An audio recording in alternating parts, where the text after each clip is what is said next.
तो कहानी शुरू होती है विल नामी एक लड़के को दिखाते हुए जो अपनी फ्रेंड सैम से शादी करना चाहता है और इसके लिए उसे उसके डैड से परमिशन लेनी होगी। लेकिन ये करना भी आसान नहीं है क्योंकि सैम के डैड एक आर्मी ऑफिसर होने के साथ साथ बहुत ही ज्यादा स्ट्रिक्ट भी थे। सैम उनसे कहती है परेशान नहीं हो, तुम डैड से अच्छे से बात करना, मैं जानती हूँ वो मान जाएंगे, इतने भी बुरे नहीं है। सैम के मोम डैड के घर जाने पर सैम की मोम तो विल का बहुत अच्छे से वेलकम करती है, लेकिन जैसे ही सैम के डैड घर आते हैं तो विल का मूड खराब हो जाता है। जाहिर सी बात है उनके ऊटपटांग सवालों की वजह से बातों ही बातों पे विल इन दोनों को बताता है कि वो सैम के लिए एक घर खरीदना चाह रहा है, जिसके जवाब में सैम के डैड कहते हैं नहीं, इसकी जरूरत नहीं, मैं चाहता हूँ तुम हमारी बेटी को हमसे दूर करना चाहते हो, लेकिन मैं तुम्हें ऐसा करने नहीं दूंगा। इस बात ने तो विल का मूड अच्छा खासा खराब कर दिया था। वो सैम के डैड से कहता है मेरा नहीं, ये सैम का ही डिसीजन है दूसरे शहर में रहने का। इस बात में दोनों की बहस हो जाती है और विल गुस्से में उठकर अपने कमरे में चला जाता है। उसने अभी तक ना तो सैम के डैड से शादी की बात की और ना ही ये बताया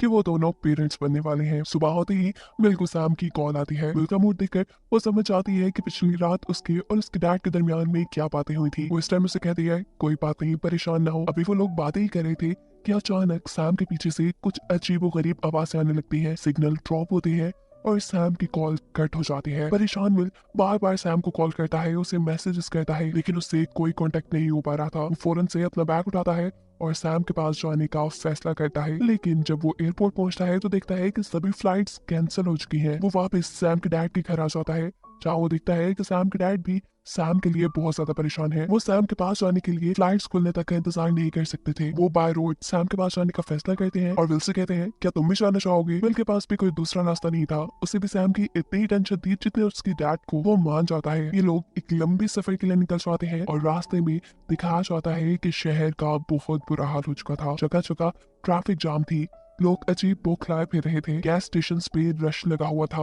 लोग अपनी जरूरत की चीजें इकट्ठी करने के लिए एक दूसरे से लड़ रहे थे। अभी जिस टाइम पर विल गाड़ी में गैस फिल कर रहा था, उसी टाइम पर कुछ गुंडे आकर विल को धमकाकर उससे पैसे मांगते हैं।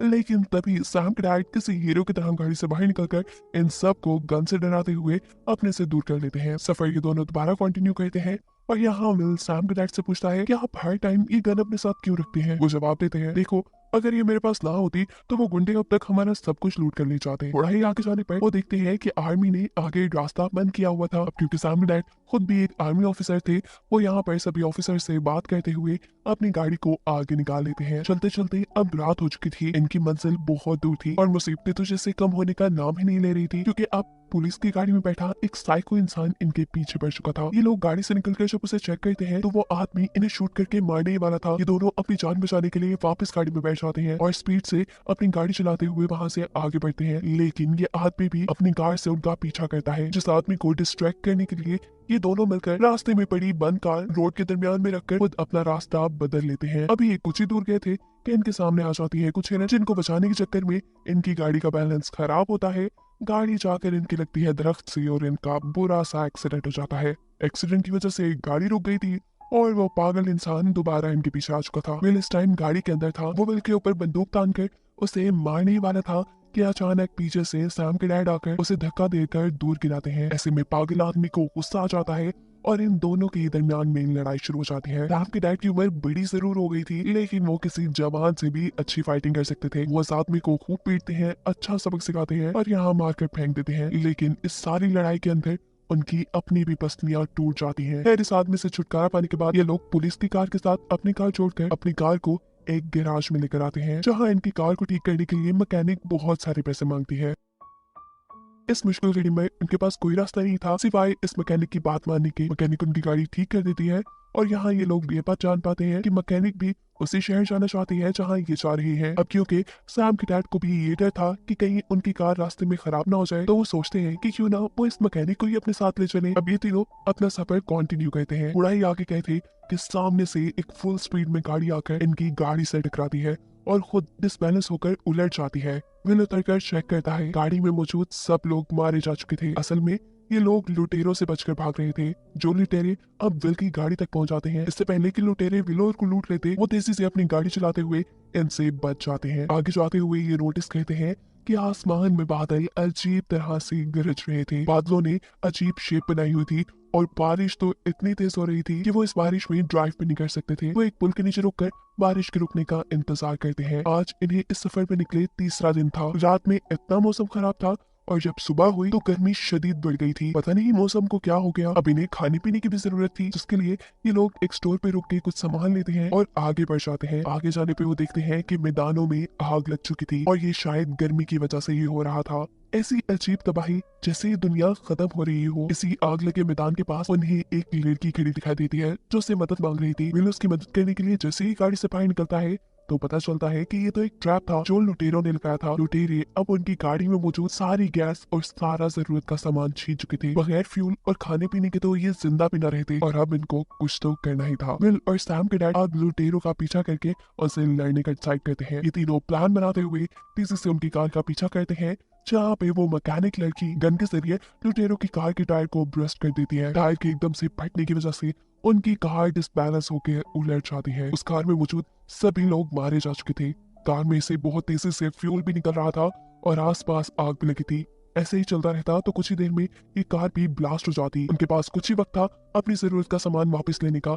ये जल्दी जल्दी जैसे ही सामान लेके अपनी कार की तरफ बढ़ते हैं तो पीछे से वो कार ब्लास्ट हो जाती है। ब्लास्ट की आवाज इन्हें डरा चुकी थी, लेकिन इन्होंने शुक्र किया कि ये बच गए। सैम के डैड और विल तो काफी नॉर्मल है, लेकिन अब ये मैकेनिक बहुत ज्यादा परेशान है। उसे लग रहा है कि उन सब लोगों के मरने के पीछे उसका हाथ है। वो अपने आप को माफ नहीं कर पा रही है और ना ही वो विल और सैम के डैड के साथ अब और सफर करना चाहती है। वो एक पार्क के पास गाड़ी रुकवाती है। उसकी हालत बहुत ज्यादा खराब हो रही थी। विल उसे रिलैक्स करने की भी कोशिश करता है, जिस पर वो कहती है प्लीज मुझे कुछ वक्त दो, ये इतना आसान नहीं है, मेरी वजह से वो लोग मर गए। विल भी क्या करता, उसे वहीं छोड़कर खुद गाड़ी में आ जाता है। जहाँ विल और सैम के डैड सो जाते हैं और जैसे ही वो सुबह उठते हैं तो देखते हैं कि मैकेनिक लड़की उन्हें कहीं नहीं मिली। वो कहाँ चली गई इन्हें कुछ पता नहीं था।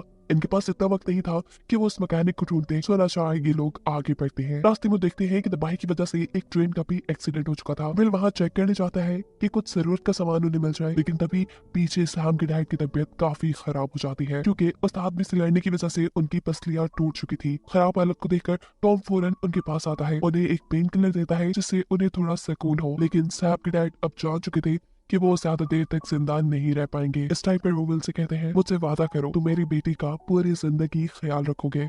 वो ये बात विल से इसलिए कह रहे थे क्योंकि इस सफर के दौरान वो जान गए थे कि विल एक अच्छा इंसान है।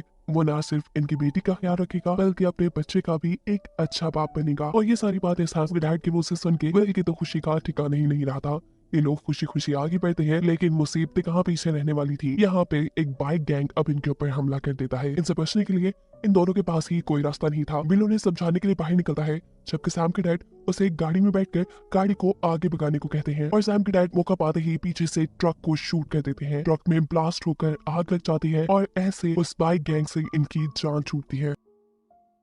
फाइनली ये लोग आगे बढ़ते हैं। विल अभी ये बात नहीं जानता था कि ये वो आखिरी मुसीबत है जिसका सामना उसने सैम के डैड के साथ किया था, क्योंकि अब सैम के डैड की मौत हो चुकी थी। उसे जब ये बात पता चलती है तो वो बहुत दुखी होता है। उदास वो बेशक था, लेकिन वो ड्राइव करता रहा। कोई और रास्ता जो उसके पास नहीं था। थोड़ी दूर जाने पर विल की गाड़ी भी खराब हो चुकी थी। वो ऐसे ही इस गाड़ी के अंदर सैम के डैड की डेड बॉडी नहीं छोड़ना चाहता था। वो ना चाहते हुए भी अपनी कार को यहाँ आग लगा देता है और इसके बाद पैदल ही आगे बढ़ता है। आज उनके सफर का 5वां दिन था। वो अभी तक अपनी मंजिल पे यानी सैम के पास नहीं पहुंच पाया था। इसी रास्ते में उसे एक गाड़ी मिलती है। वो उसे लिफ्ट मांगता है, लेकिन ये फैमिली भी लुटेरों से बहुत ज्यादा डरी हुई थी। वो गन लेके ऐसे बाहर निकलती है जैसे उन्हें लग रहा हो कि विल भी एक लुटेरा है, लेकिन विल तो खुद उनसे मदद मांग रहा था। ऐसे वो विल का यकीन करने के लिए विल से विल की गन ले लेते हैं और उसे अपने साथ गाड़ी में लिफ्ट दे देते हैं। यहाँ से विल के मॉम डैड का घर करीब था। वो इस फैमिली को अपने मॉम डैड के घर ले आता है, उन्हें यहाँ रुकने की इजाजत देता है, लेकिन इस शर्त पर कि वो विल को अपनी गाड़ी दे देंगे। ये लोग भी मान जाते हैं और विल अब इस गाड़ी के जरिए सैम तक पहुंचने की कोशिश में लग जाता है। फाइनली ये अपने शहर पहुंच चुका था, जहाँ वो जाते ही देखता है कि जगह जगह राख के ढेर है। सारी गाड़ियां, इंसान मरे पड़े हैं। पूरा शहर तबाह हो गया था। बिल्डिंग्स टूट गई थी, लाशें मलबे के नीचे थी। दुनिया की तबाही का एक खौफनाक नजारा था। तो जैसे ही अपने अपार्टमेंट में आता है तो देखता है कि बिल्डिंग्स टूटी हुई थी। सैम अपने अपार्टमेंट के दरवाजे पे एक एड्रेस लिख के साथ ये नोट लिख के गई थी कि आओ और मुझे ढूंढो। विल फौरन ही सैम के उस लिखे हुए एड्रेस तक जाता है और उसके हाथ ही गन लेकर एक लड़का बाहर निकलता है, क्योंकि वो भी लुटेरों से डरा हुआ था। इससे पहले कि वो विल को शूट कर देता, वो विल को पहचान लेता है, क्योंकि वो उसी का नेबर था। इससे पहले कि ये लोग कोई बात करते, पीछे से सैम भागती हुई आती है और विल के गले लग जाती है कि दोनों ही एक दूसरे को जिंदा देखकर बहुत ज्यादा खुश थे। फाइनली इतनी मुसीबतें झेलने के बाद, इतनी कुर्बानियां देने के बाद विल को कुछ तो हासिल हुआ था कि दोनों एक दूसरे को गले लगा लेते हैं। और पीछे जो सैम का नेबर था वो इन दोनों को देखकर जेलस होने लगा था, क्योंकि वो भी सैम को पसंद करता था। विल बहुत ज्यादा थका हुआ था, इसलिए सो जाता है। उसकी आंख अब एक सलसला आने पे खुली। वो डरकर फौरन बाहर आया तो उसने आसमान में रंग बिरंगे चमकते हुए बादल देखे, जिस बारे में वो आकर सैम और इस आदमी से पूछता है कि आखिर इस शहर में ऐसा हुआ क्या कि हर कुछ तबाह हो गया, यहाँ तक कि माहौल भी। जिस पर सैम का नेबर जवाब देता है कि ये सब प्री प्लान हुआ है, जहाँ पर अमेरिकी फोर्सेस ने कोई बम धमाका किया और उसी के रिएक्शन से ये सब कुछ हो रहा है। विल ये बात नहीं मान रहा था, क्योंकि बम से एक मरतबा की तबाही तो मुमकिन थी, लेकिन बार बार इस तरह जलजले के झटके आना, तूफान आना, ये पॉसिबल नहीं था। इनकी बहस में ही सैम के नेबर का मूड खराब हो जाता है। उसे अब विल पे अजीब ही गुस्सा आ रहा था, इसीलिए वो अगले दिन विल को घने जंगलों में ले आया, क्योंकि उसके इरादे अच्छे नहीं। वो विल को मारना चाहता है ताकि वो विल को मारकर सैम को हासिल कर सके। वो विल से कहता है कि मैं सैम को पसंद करता था, लेकिन तुम कहाँ से दरमियान में आ गए। ये कहते हुए इससे पहले कि वो विल को शूट कर देता, विल अब सैम की डैड की गन से इस आदमी को ही शूट कर देता है। वो अभी यही खड़ा था कि अचानक वो नोटिस करता है कि पीछे से बहुत बड़ा वोल्केनो फटा है, आतिशफिशा फटा है। ये आग का लावा यहाँ बहुत तबाही लाने वाला था, इसीलिए वो सैम को जल्दी से इस तबाही से बचाने के लिए अपनी कार में बिठा लेता है। ये लोग इस तबाही से बचने के लिए अब आगे आगे भाग रहे थे और तबाही उनके पीछे पीछे थी। ये बच पाएंगे भी या नहीं कोई नहीं जानता, लेकिन अच्छी बात यह है कि ये दोनों अब साथ हैं और इसी को दिखाते हुए ये कहानी यहाँ खत्म हो जाती है।